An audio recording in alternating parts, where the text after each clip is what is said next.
And welcome back to Fantasy Take TV for a round 17 review, a round 18 preview, even some may say. Not us, though. Probably not us. I'm JD. Joining me, as always, is Eno and George. Boys, how are you this week? Good, well, mate. Eno's survived through COVID, and he's managed to turn up to the pod. So it's a bit of a theme, you know. Some of us thick, tough-skinned individuals get up for anything. We wouldn't miss the podcast world. We couldn't say it for everyone, but we're not going to name names. We've got a lot on this week on the agenda. Well, as much as can be for this time of the year. So we're going to go over one thing we've learned this year, having a little bit of a stop and reflection, a bit of a retro on the year and looking ahead to 2023. We'll go through the new DPPs, a couple of interesting names in there. The injury news in particular, Clayton Oliver's the big one to talk about this week. And as always, we'll go through the rookies, options, captains, and any trades we like the look of. But before we jump into the agenda, George, what was a highlight from the week, and how did you go when it comes to Supercoach? Well, you guys put another 100 on me this week, so I'm getting a little bit worried that you guys are going to catch me. Another Zach Mir at 150, so more pain. But yeah, a highlight from the weekend, probably watching Laird stat pad again, his way to another 120. Always nice. And Doherty bounced back as well. I was slightly worried about him because he had a bit of soreness, from what I heard in the Discord anyway. Someone was at Carlton training, and yeah, had an 8-day break this time around, so that was good to hear. And bounced back with a 130 after like a 70 last week. So yeah, scored 2,337, ranked just inside the top 2K. So still trying to get the top 1,000. I don't know if I'm going to get there, hopefully, but see how we go. Sitting pretty on 2 trades still, so no trades 3 weeks in a row. So very, very happy that still getting by on that. But yeah, see how we go. Eno, how was your Supercoach week? I thought you'd go the big O, mate. Got you a nice score there. I did see the highlight of him missing in the square. Yeah, could have kicked another one. Yeah, a few goals. When I saw his score at 110, I nearly fell off my chair. I was like, thank goodness. Needed that one. My highlight, I guess, was somehow avoiding the Neil captaincy on the Sunday. Just going with Took, because I just thought he would have a big game against our midfield. You know, Prestia back from his concussion, and then a lot of sort of inexperienced and small guys in there. And Took did go well, but then it was Noah Anderson that actually got a hold of us and kicked that late goal. So it wasn't as high as I'd like, but I just thought I'd take it. And it all sort of went right with Neil getting tagged by Caldwell, so gained a few points there. So I end up scoring 2,428 and another 1,000 spots up to sit at 4,500. So been going the right direction the last few weeks. Hopefully keep going that way. Still got 4 trades, and someone will talk about Paddy Cripps. Do I use one on them? Well, we'll get to that later. But get me out of that pick, honestly. Yeah. It's looking pretty likely, put it that way. How about you, JD? So I top scored this week. What with a 24-34, so outscored Eno by 6 full points. Beat me in a league. And that was with Neil captain as well. Yep. So I've moved up again to 6.4K overall. I think I was like double this rank a few weeks ago, so I've come in pretty quickly. But just the 2 trades left, so it's not like I can make a lot of moves from here. Getting rid of Cripps would obviously be great. Highlights from a Supercoach perspective would be, of course, Merritt with a 147. He's now at a 3-round average of 132.7, 5-round average of 115.8 since a lot of us brought him in on the cheap. And I guess being able to loophole Heaney and Stringer, I took Heaney's 112 this week. And it marks a very special point in the year because it's been the only week that I've been able to enjoy Heaney while you two haven't. So it took us 17, but yeah, here we go.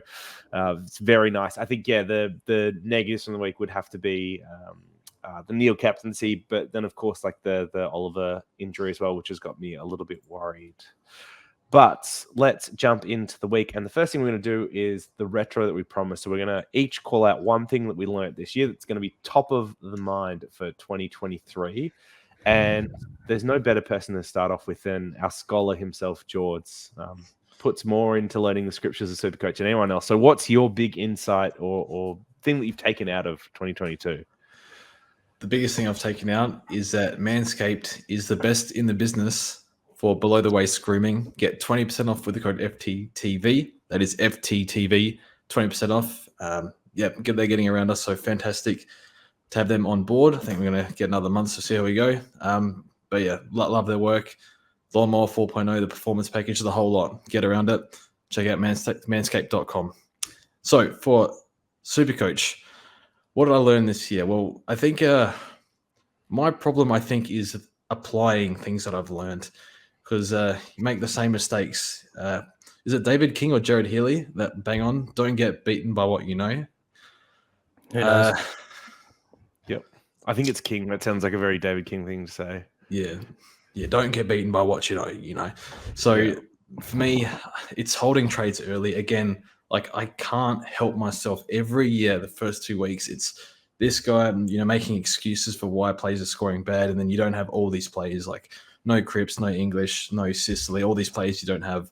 So for me, even though if you're still planning, for me, like I was planning to finish a team on 4 or 5 trades. A few things happened, like Gorn and stuff like that during the buys. Ended up on 2, but it would be nice to have extra trades. But even though I would have thought that I was full premium, guys like, Short has had a really unexpected role change. Cripps has tailed off. So I'm losing a lot of points. Like I think there's players in that position that could be 30 points a week better. And if I could upgrade those 2 players, 6-7 weeks of, I don't know, that could be 300 to 400 points if I had an extra 4 trades. And I blew 4 or 5 trades. My team was no better than it was in round 3 than it was in round 1. And yeah, that's with using 5 trades. So if I had those 5 trades now, I could use them to upgrade those 2 players, 300, 400 extra points, and that's a top 400 rank probably. So for me, it's try not to panic so hard and hold your nerve. And like, even though you might think that you lose points early, the power of those trades after the buy to get rid of lesser premiums for better premiums will be huge. So for me, it's just don't panic early, and I'm going to need to get that like a poster all preseason next to my computer. Just don't panic early, and constantly remind myself so I can get through the first 2 rounds unscathed. This will absolutely not work, because I'm pretty sure like the advice I gave to you on the pod in Discord every day was like, don't do the trades. We'd link old videos of you saying the same stuff, and none of it stopped you. Once you're going to have to hand over your password before round 2 or something like that, because there's no way to stop you once you got you in your mind that you want to get rid of a player, especially early season when you look at 35 trades. Like, no, I've got it's fine. Exactly. Yeah, my insight was actually at the other end of the spectrum. So I had a much worse starting team with you than you, and I made like 2 correctional trades at round 2, and then another 2, I think, 2 in round 1 and then 2 in round 2, right? So I used 4 trades, but I really should have been boosting probably in round 2 to correct trades. I wanted to hold the boost because I thought it would be more beneficial later. I don't think using it later actually was more beneficial, and I should have been comfortable using the boost in round 2 to make an extra correctional trade if it was obvious enough. And so getting in, maybe not Sicily wasn't obvious at that point, but someone like a Brody probably was at his price that I could have corrected to, and I didn't, which cost me a lot of points and a lot of money throughout the year as well, plus trades on top of that. So I think, going aggressive with the boost to correct your team in round 2 is absolutely okay, but you do have to balance it up with what you're saying, George, of like, you don't want to be trading premiums for premium's sake at that point. I think it's more when you miss the really good value options. Now, speaking of good value options and not trading premiums for premium's sake, Enno, what's your insight? I mean, I just put something down pretty simple, and that's don't pick frauds. George does remind me of this, like, players you don't like and don't really want to watch in your team, stay away. Of course, you gotta take some bias away sometimes, but I think there's 2 prime examples this year. I just didn't want to start Jack Crisp. He's been good for the most part for all of you guys, but he's starting to show now why he's not the best pick in the world. And look, I think it wouldn't be that bad if there wasn't so many gun defenders, which there are. But the other one's Paddy Cripps. And look, I didn't start him. I didn't get on to him early either, so missed a lot of his good scores. Got him in for 520k around, I don't know, round 8. It's just been pretty much a disaster since. I think he's only turned up twice for me since then, maybe 3 times. And it's just, I'm getting out of it this week, but we want to enjoy this game. We don't want to watch guys that you don't like on top of your team scoring poorly. So Look, it's not really a tried and true rule that you should be following, but just to make the game more fun, just don't pick plays you don't like, in simple fact. But I think you guys, said a lot right with the trades and whatnot. On the boost thing, JD, I think that's totally fine. There was one instance I used a boost. I was looking just before in, I think, round 9, I think it was. The round when Carroll, Rioli, and Hamilton were all on were all the 3 rookies to get. And I boosted to sideways, just it was Mitch Owens at the time, just to them, one of them, Carroll, Rioli, whichever one you want to say, just to get another playing rookie and one that I thought would play during the bye, which they ended up not.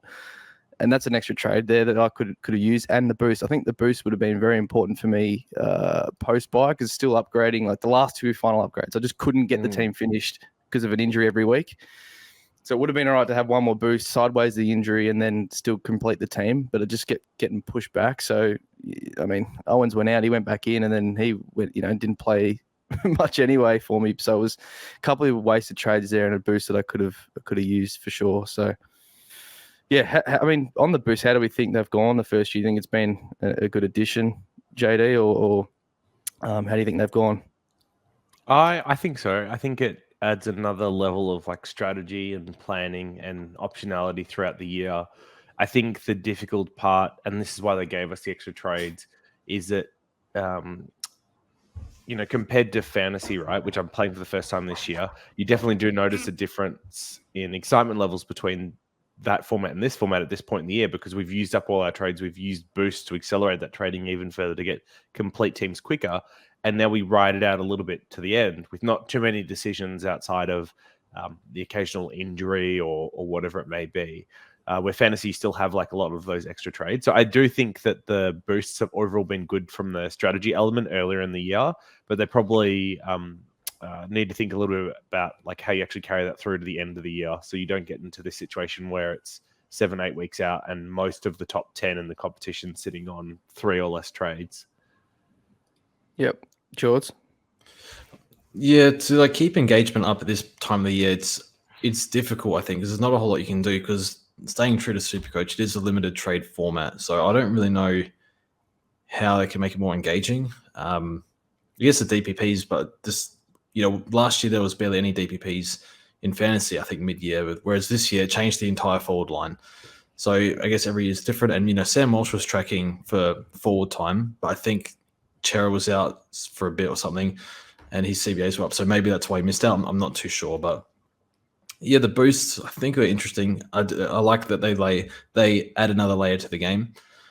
I think, the way I thought you'd use them would be to just upgrade, just use them all in upgrade season, round 5 to 10, bang, bang, bang. If the rookies aren't there, maybe save another one for the buys or something. But I think I didn't want to use one in round 2, and I actually didn't need one, but I did it anyway. But if you needed to correct, like a Will Brody or like even like a Witz, if you wanted to grab him, if you weren't happy with your rucks or whatever, because a few people had Darcy and panicked and like didn't know what to do there. I think a few in the Discord went Marshall and they had to go to somebody. So doing a correction in round 2, I think, can be very powerful as well before price changes. So I think I didn't know if that would be good or not to use a correction in round 2, but it sounds like it's been good. But yeah, I still think using them in upgrade season was very beneficial. Yeah, I think it's been a positive for the game. And just one more thing, I think people have got to remember, I think this year it's an outlier in terms of the amount of good rookies and value picks that we've had this year. So it's hard to know whether will be similar next year. Because I think people could have finished their team with like 8 or 10 trades left this year, which is fairly unheard of, I think. So we'll see how the value goes next year. But I think that's played a big part into, people were finishing their teams like middle of the buy. So see how that goes next year. All right. So here's a idea to keep it limited trades, but like have it extend throughout the year. This hasn't been well thought out. It's just like off the top. Is you stage gate when you get access to the trades. So like for the first 8 rounds, you get 13 trades or whatever. For the next 8 rounds, you get 7 trades. Or no, like 10 trades or something in the last round. Oh, sorry, maybe 12, 13, 12, 10, something like that. So each like 7 weeks, you kind of get like trades released back to you. And then that way, like you get to what it is like round 15, and then you get like your last 10 trades for the year. So you can't be out by this point. It forces you to not like over trade or anything like that early. Mm. All Not right. sure. You have to be like map it out, like pros and cons and stuff like that. Don't want to make it too complicated, but I guess it's an idea. I think definitely something needs to be done to keep it more engaging this time of year. Yeah, I'm sure there's better ideas than that. It's just the first thing that came to mind of like, how do you keep a Yeah. limited format, but then spread them out throughout the year? All right, moving on to DPPs. There were, I want to say like a dozen, 15 changes, something like that. But there are only 3 that really have any relevance when it comes to Supercoach. So Rowan has gone from ruck to ruck forward. Anything you boys want to call out on that one? Not even relevant to this year, more for next year, isn't it? We want to see him get it next year. Because, yeah, I mean, Ryder, I don't know. He's still actually one of their most important players. Like, when he's on. He's really pivotal for them. Who knows if he goes on next year? But, yeah, because if Rowan is only ruck only next year and Ryder's gone, it'd be a bit of an annoyance. But you'd probably still look at him. But the forward time would make him pretty much a lock. So, yeah, hopefully he gets it next year.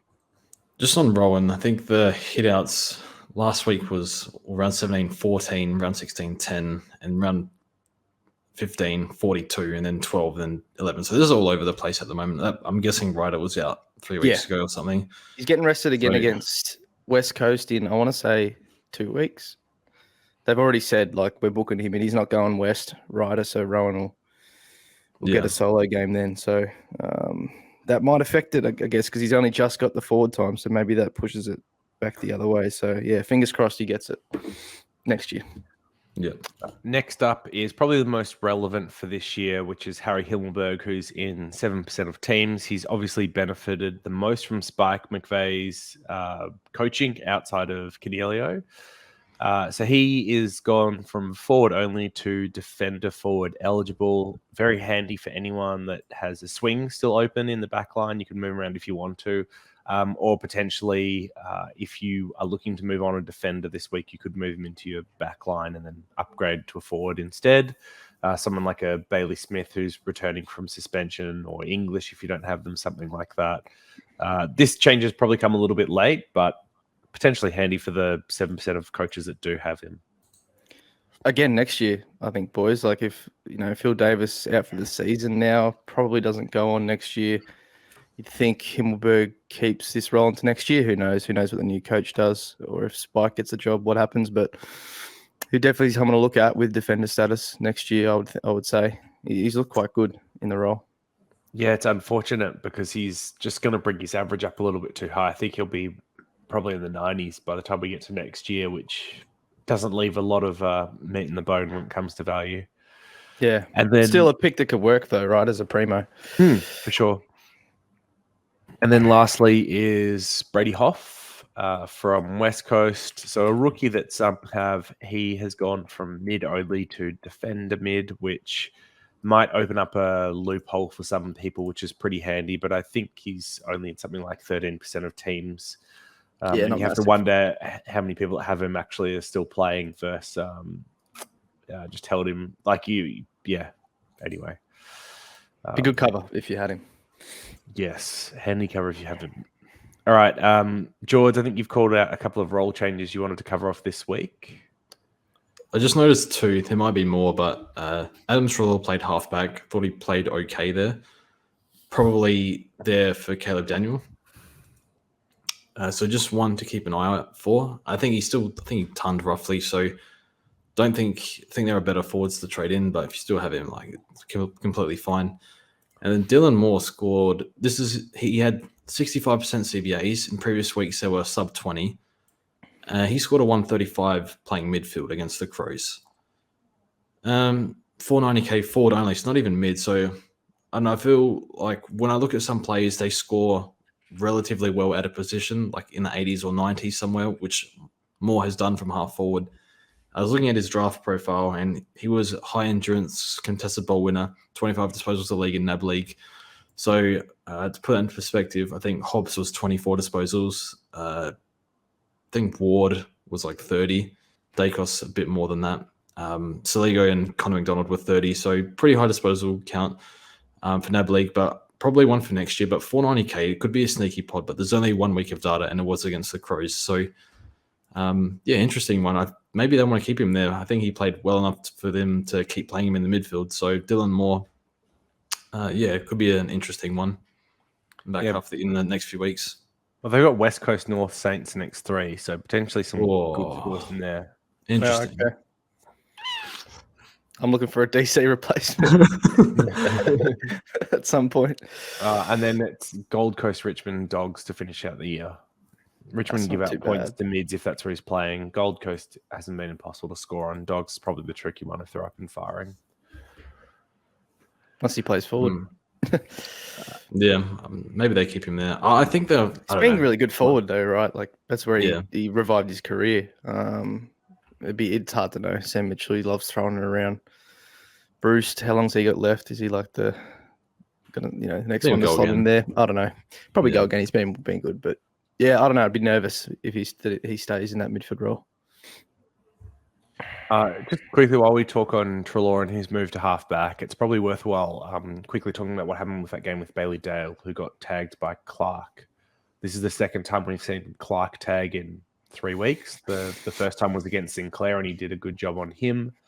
In both games, at least my observation is the same kind of thing had happened. So in the Saints game, you had Brad Hill already out, and then Clark was able to tag the other half, rebounding halfback in Sinclair, and then lost their drive. Same thing with the Dogs on the weekend. No Caleb Daniel, tag Bailey Dale. Dogs tried to obviously mitigate this a little bit by putting in Treloar, but he isn't as good off halfback as either of them are. And that seemed quite effective as well. So I think it's something to keep in mind for the Swans going forward, is that Clark could be used as a tagger for any of the halfbacks and teams are up against. I think most notably they play Adelaide in 2 weeks. And Saints. And they play Sinclair again, in round 23, that's right. They also play Collingwood, so maybe you could see Clark take Dankos. Surely not. Or why not? He's fair enough. Been good enough. I mean, if they moved Crisp back there, would you be surprised if he tagged Crisp instead? So no one tags Crisp. And then GWS, let him go. He's not that bad. Come on. I don't think he could be sent to Himmelberg in GWS, but could you see him go to someone like a Cumming or something like that, or a Whitfield?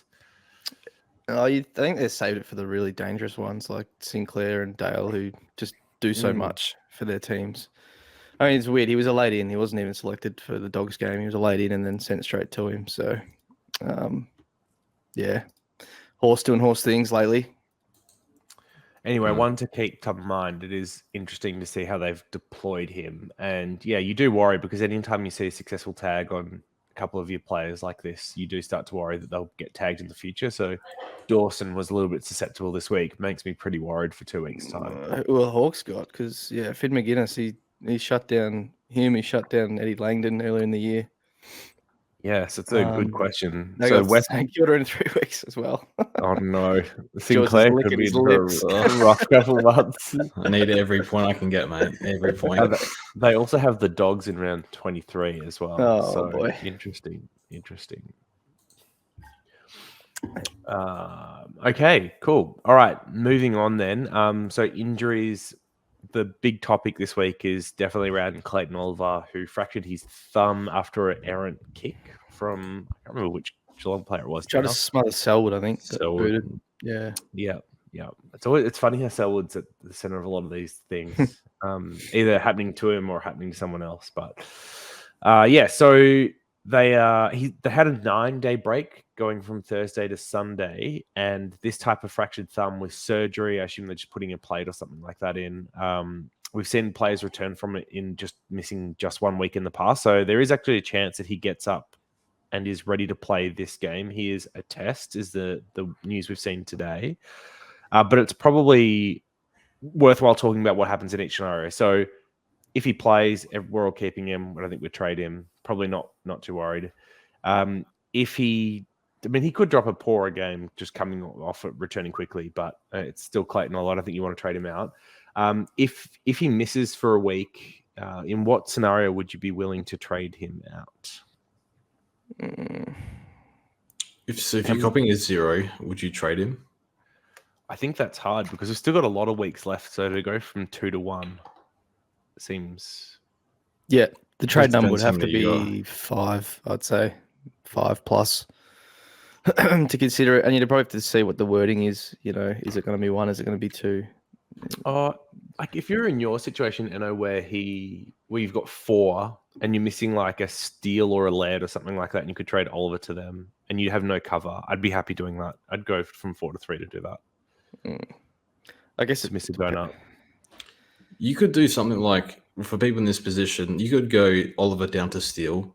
That's, you bank 160k, and then if you have like a cashed up rookie like a Hobbs or something on the bench, or anyone with like 300k on them, you can turn that, or even I think maybe 250k, you can turn that into Toronto. I can't remember how much he is. So it might be 300k actually, but yeah, you can get like trade a rookie in 2 trades, get him to a F9, F7, M9. I think that's not the worst play because you get that extra play for the rest of the year, and it'll probably come in handy. But at the same time, I'd really do what you can to keep Oliver because he's the captain option. He's M1, best player in the game this year. So yeah, I can't see a world where I trade, but if you're on that cover, I guess you could do it. Okay. So next on the list is Nankervis, who sat out, I want to say like the last 20 minutes of the game with a suspected PCL, but it hasn't been confirmed yet. He went in for scans today. Is that right? Yeah, and then apparently was looking happy and said he's a chance to play this week. I think he misses. But I mean, I saw that photo. It just looked like he could have sun glare. Like, you know, you get sun glare and you're like, it kind of looks like a smile, but like... Anyway, I mean, it's probably not relevant to too many people except for DR. Shout out to him, who was actually looking pretty good getting off wits, but they played each other this week. But even before the injury, Nank was getting pretty dominated in the hit-outs. He wasn't too influential at all. So... was it intercepts? It was doing well with. Yeah, it's tough. It's like, who do you go to again? I don't know. Like the ruck line, it's just been abysmal this year. Wits are gone if you don't have them. Or Darcy. Yeah, Wits gone, Darcy. I don't think that advice changes. It's interesting because if he misses, Soldo's also out. So Richmond would be playing Samson Ryan potentially, which is he played 1 game for them where he scored, I want to say, a negative Supercoach number. So he's got Darcy in 2 weeks, Richmond does. So that could potentially be Darcy captain option or vice captain option in a couple of weeks if there's no Richmond rucks. One to keep back in mind. And then lastly, the most relevant probably outside of Oliver is going to be Massimo D'Ambrosio, who copped a bad corky and was subbed out.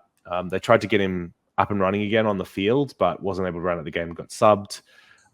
So he could play this week, but he's probably more likely to miss one. I would guess we've seen this happen a couple of times where someone's had a bad enough corky that they've actually missed a week. So for those that have him as cover, I'm definitely in that group. I think we may be with that cover this week, and he should be back next. Is he? He's definitely best 22. Do you think? He's on the. It's a bit hard to know how they rate him internally. When I look at the list now, we've got a lot of our guys back, so I could see him being right on the edge.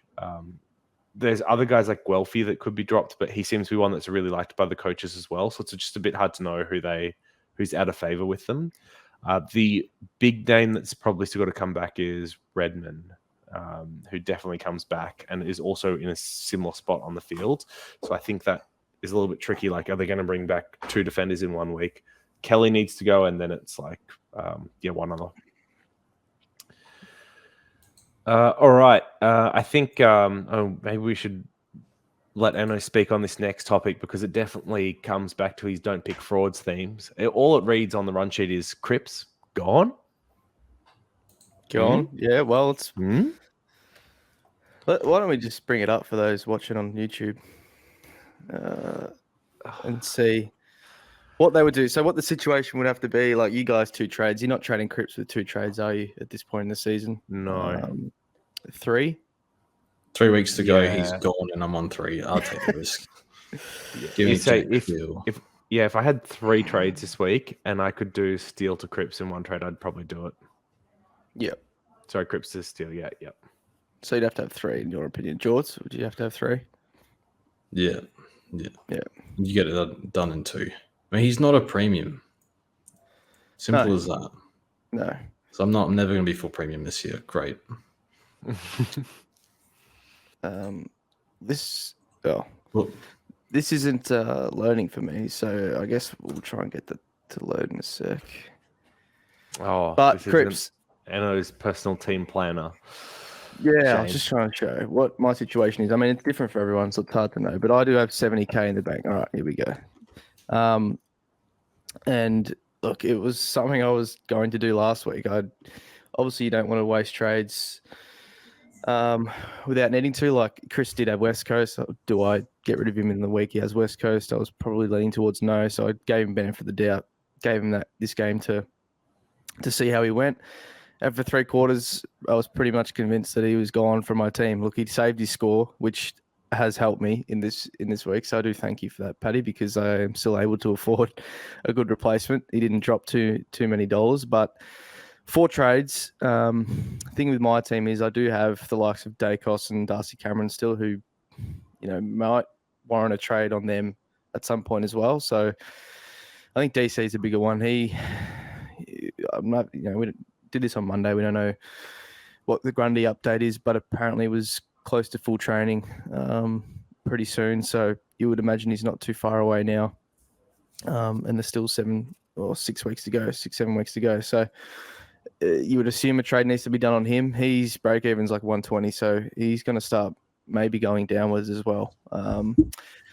So look, I wish I did it last week because I would have, I think, about 20k in the bank, which might help for the Darcy Cameron trade. But anyway, let's go and have a look who I can afford. So clearly I'd love Rory Laird.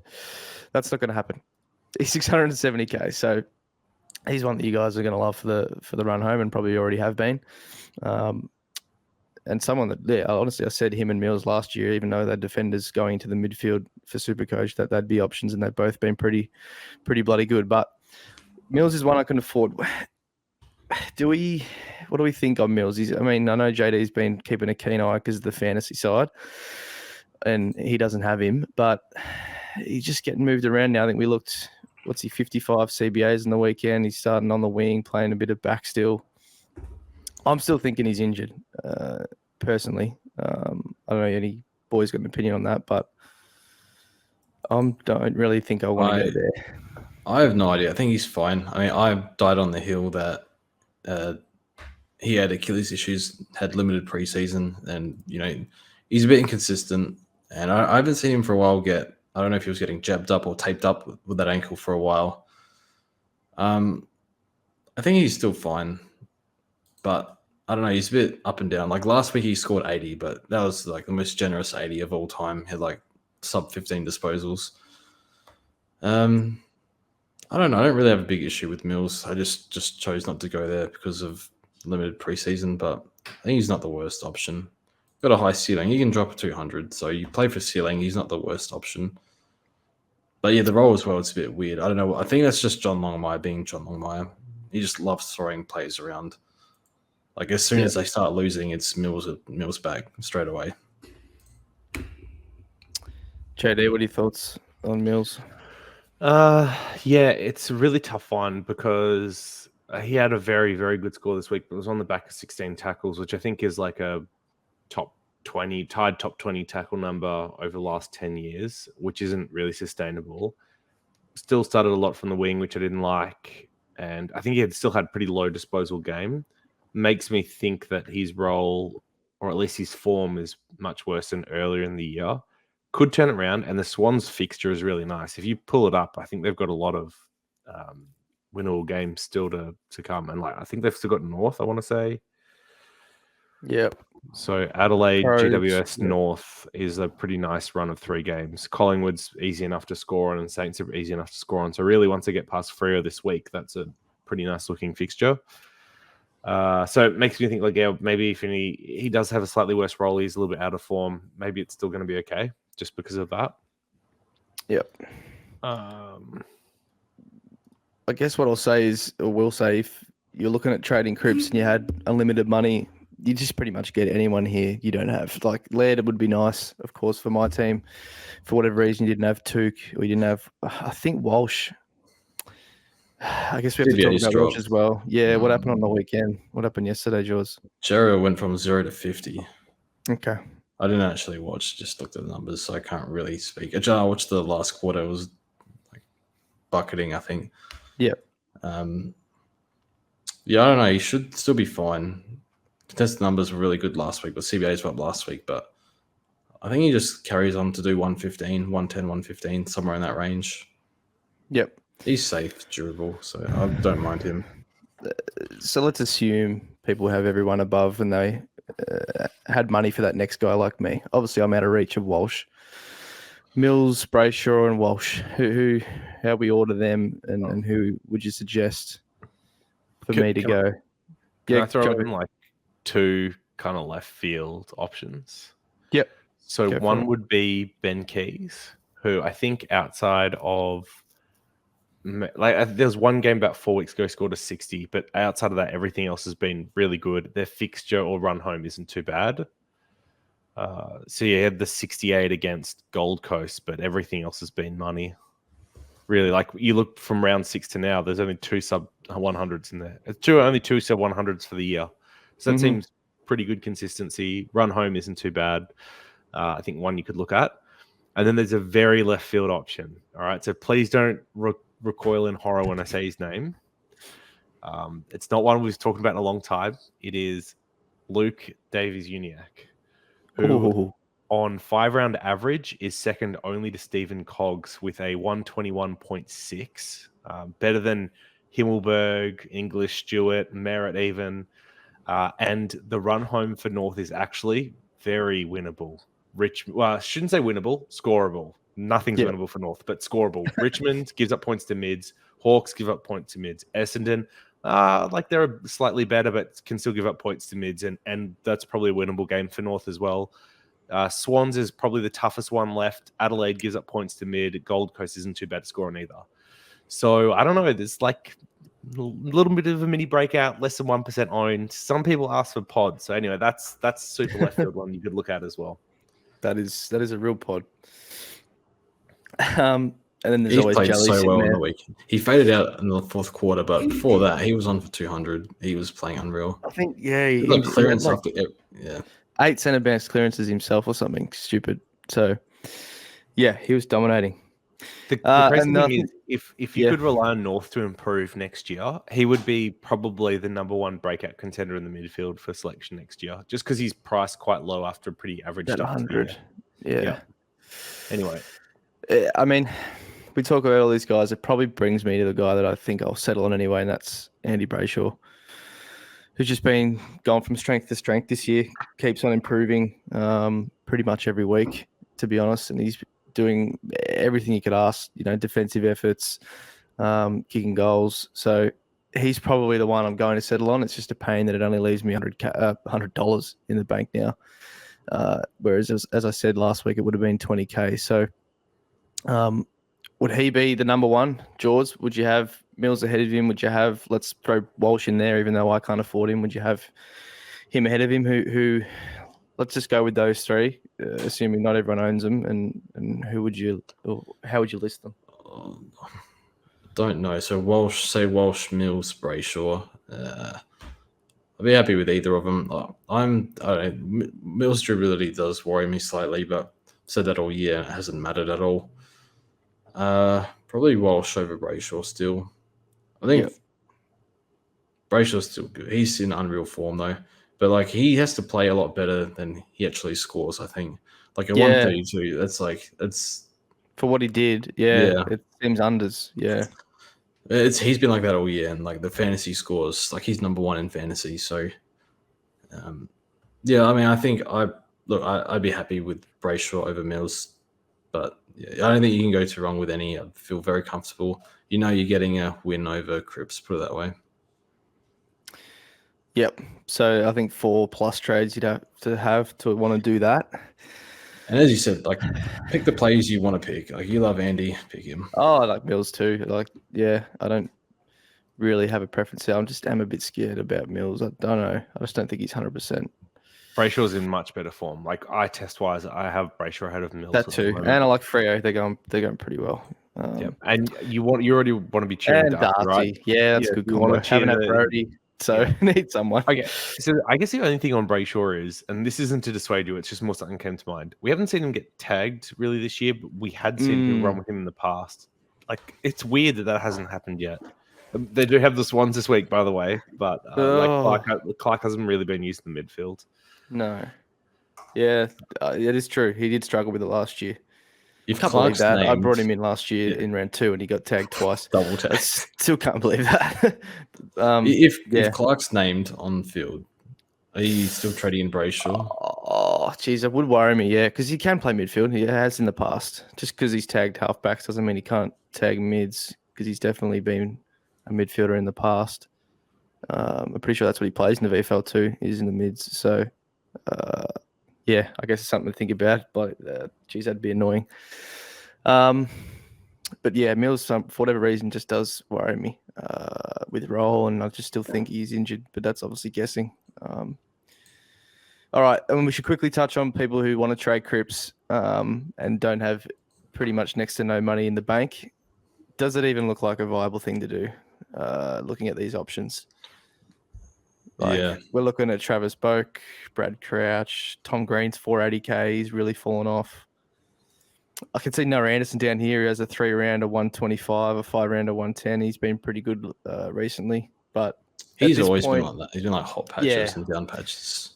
Yeah, looking at any of these, is it even worth using a trade on Cripps, or do you just sort of write it out? If I had to pick someone, it'd be throw someone in the forward in the midst and go Todd Goldstein. And go forward. Yeah, good point. Solo rocking. But otherwise, I don't think it's even worth it. So I'm just stuck with it. Can't do much. Yeah, so you do really need a bit of money in the bank to be able to go up. I think you only need about 30 to get maybe a Josh Kelly if you're willing to go down that path, or Ben Keys. All right. Let's bring it back. Excellent. So, rookies. There's a few names here. We'll start with Carmichael, your boy, George. Is he my boy? Not really. You've been talking about him for like 4 weeks. Well, ever since he was drafted, you've been talking about Carmichael. Craig McRae, I didn't even bloody seen him play till today. I just thought just fits the profile, like mature ager, good sample numbers, and the coach keeps singing his praises. They're really impressed with him. I thought he played more forward, kicked a goal, didn't have like a massive game, had a good fourth quarter. I think they'll give him a few more games to go easy out for a bit. So 102 mid forward. I mean, I've mostly been talking about him because I need to bring in a 102 player just for the rest of the year. So trying to predict who plays, I went Jai Cully because I thought he was more chance to play, even though Carmichael was far better ceiling. But yeah, he's one I think you could go. I don't think it's worth going a dead rookie to Carmichael to cover Oliver. Honestly, I'm not sure what I do in that situation. I don't know if he keeps playing or not. I think they'll definitely give him a go. Like, he'll definitely play this week. They're not going to drop him after one game. Does he go out when Tagoe comes back in? I don't know. But with these rookies, his first game, been in the Collingwood system for a month. So he's very capable. He's been, I think I read he was best on ground twice or 3 times or something in the VFL. So he's been banging the door down. So if there's any rookie to go on to cover Oliver this week, I guess it's probably this one, but I'm not sure he holds for the rest of the year. But if you're in that position, I think probably he's a one. Yep. Otherwise, I guess like Burgoyne played pretty well the first week. I watched a lot of this game this week, and I actually didn't see him that much. Eno, did you get to watch Port GWS? No, I'll be honest. I was watching the more interesting game, the Saints and Freo game. But back-to-back 60s, I guess if you need a defender one, he's the only one. So, yep. Probably stays till Bonner's back at least. Yeah. Which is probably another 2 weeks away, I think. So, yep. And he might hold long that. He's been all right without blowing minds. Carter Michael snuck forward and kicked a goal against Essendon. Actually, it was like a pretty difficult goal in the run too, but outside of that was largely playing out of defence from what I saw. Scored a 57. Seems like he's unlikely to hold just given that it took 9 forced changes for him to debut. So probably one that I'd have behind the other two. Didn't play bad or anything like that, just seems unlikely to hold. And then Ace for Gold Coast is now on the bubble, right? 102, Paul Huego. I can't remember the name. It's Ace on the run sheet. He's actually he's 123 now, actually. George. Last year. Okay, my bad. Yeah. But he scored just the 36 against he's a small Essendon this forward. second game. Yeah. Sorry, he's got Essendon this week. Against Richmond in the second game.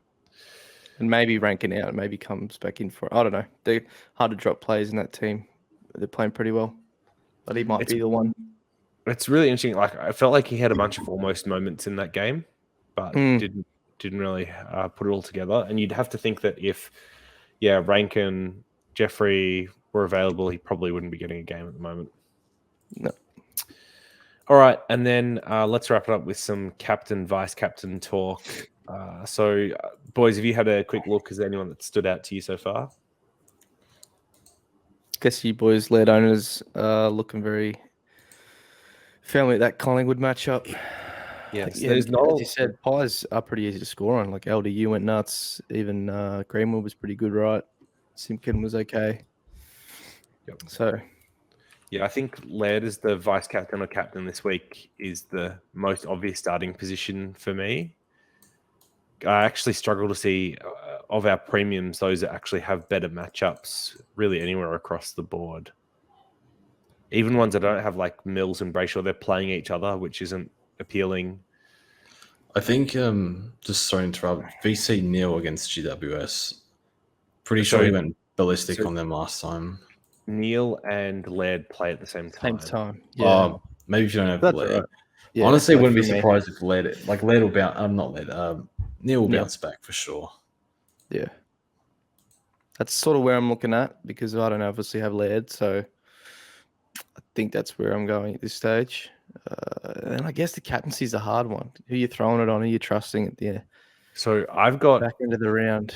I've got Darcy as captain. If there's no Hickey, no Laddams. Yeah. Who's he rucking against? No one. I know. I'd always worried about putting the C on the big fella. You never know. I just took a Neil 89 on the chin and moved up ranks. All right, give me whatever Darcy's going to bring. Just bring it on. Yeah. I definitely have looked his way. As you said before, Tigers in 2 weeks. That's pretty sure that's Friday night. So that's a VC on the big fella. But yeah, it's a weird week. Not a lot of standout options. Yeah, honestly, I'm not sure what to do for captains. I think it's basically Took C if something goes wrong with Laird. Yeah. I know the Dogs boys. I think it's a lotto. Whoever goes big against, or for the Dogs, it's too hard to pick. How would you feel about Petrarca against Port if there was no Clary? I think Petrarca CBAs. You think they go up? I think they were down on the weekend. Let me have a quick look. I don't like the C on him either. Just with how much he butchers it. I'm cap. Round 16 was 59%. Round 17, 80%. So ignore me. Otherwise, like the only other team that's kind of soft to score on's been Essendon. Although I don't think they've given up a ton of points to midfielders. They definitely didn't on the weekend, that's for sure. And that'd be the concern with Miller, that the Caldwell tag or pressure was successful, so they do something similar with Miller, which worries me. And then Miller's been a little bit up and down on top of that anyway, so I find he's a bit hard to trust as a captain option despite recent good form.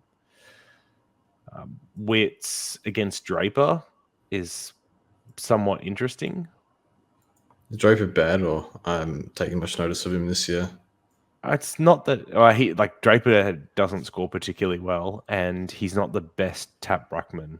So you'd imagine Wits gets a hold of him pretty easily there. But if we're still playing Phillips, we might be playing 2 rucks, which probably hurts Wits' ceiling a bit. What about Sicily against West Coast? Yeah, I was about to say, any defenders you look at, Sis, maybe Sinclair against the Dogs, they like to just throw it, their entries aren't great. Yeah. Not that he's a big intercept defender, but he can. Yeah. So Sis. I think like the one position that's been scoring poorly against West Coast this year is defenders, but that's because West Coast was so bad that it was just stuck in their forward half, which is the same reason why Witherden was scoring so well earlier in the year. West Coast are more competitive now, though, so I'm not sure if that still holds true. Maybe Sicily's an okay option. Yeah, I don't know. I still like Darcy. Out of everyone we've talked about so far, Darcy's the one that sticks out to me. I don't think you can trust like Doherty, Hewitt, Cripps, or Walsh against the Cats. No. I think we just Goldie. probably take whatever we get. Goldie VC, if you've got him. Conservative VC, 115 plus. I take it. I think so. Yeah. I think the threshold After last week, what's that's what you think lower. But I do think it's right to have your benchmark change week by week based on what your captain options are. And so when there's poor captain options, you're happy with a lower VC because you just don't think the upside's there. Yeah, it happens during the buys a bit when like all kind of just happened then. Everyone worried about Neil, so they stuck with it. Didn't take, but it backfired. But of course, you can't always see tags coming. But geez, it's about time Essendon put some time into him, and it worked. I guess like Brayshaw at home against Swans isn't the worst, to be honest. Yeah, depends on if Clark is named, just in case I wouldn't. Yep. Okay, so Laird VC if you don't have Laird, Neil VC, and then Darcy C. Is that where we're at? Probably still get Took. Yeah, Darcy or Took, depending on very unenthusiastic yeses there. Yeah. Okay, great. Well, I think that is everything for this week. Closing thoughts, boys, before we sign off. What are you doing in fantasy this week, mate?